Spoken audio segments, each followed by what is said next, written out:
In about 600 BC, the ancient Greeks discovered that rubbing fur on ember caused an attraction between the two, and so what the Greeks discovered was actually static electricity. Additionally, researchers and archaeologists in the 1930s discovered pots with sheets of copper inside that they believe may have been ancient batteries meant to produce light at ancient Roman sites. Similar devices were found in archaeological digs near Baghdad, meaning ancient Persians may have also used an early form of batteries. But by the 17th century, many electricity-related discoveries had been made, such as the invention of an early electrostatic generator, the differentiation between positive and negative currents, and the classification of materials as conductors or insulators. In the year 1600, English physician William Gilbert used the Latin word electricus to describe the force that certain substances exert when rubbed against each other. A few years later, another English scientist, Thomas Brown, wrote several books, and he used the word electricity to describe his investigations based on Gilbert's work. In 1752, Ben Franklin conducted his experiment with a kite, a key, and a storm. This simply proved that lightning and tiny electric sparks were the same thing. Italian physicist Alessandro Volta discovered that particular chemical reactions could produce electricity, and in 1800 he constructed the voltaic pile, an early electric battery, that produced a steady electric current, and so he was the first person to create a steady flow of electrical charge.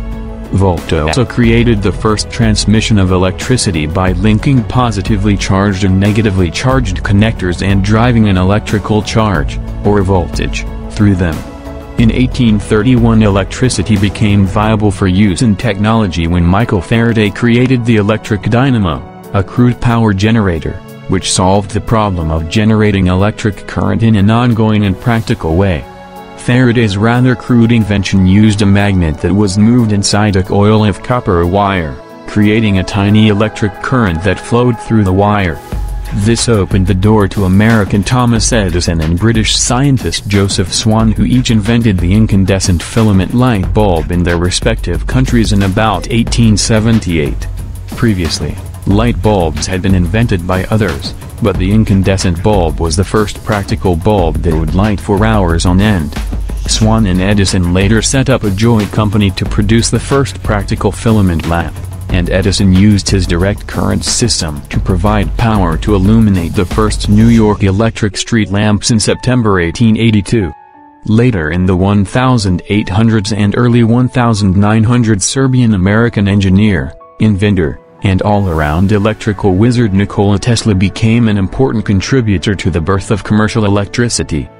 He worked with Edison and later had many revolutionary developments in electromagnetism, and had competing patents with Marconi for the invention of radio. He is well known for his work with alternating current, AC motors, and the polyphase distribution system.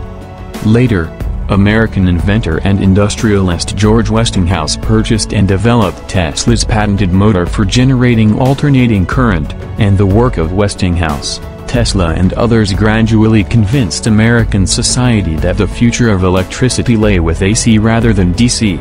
Others who worked to bring the use of electricity to where it is today include Scottish inventor James Watt, André Ampère, a French mathematician, and German mathematician and physicist George Ohm. And so, it was not just one person who discovered electricity. While the concept of electricity was known for thousands of years, when it came time to develop it commercially and scientifically, there were several great minds working on the problem at the same time.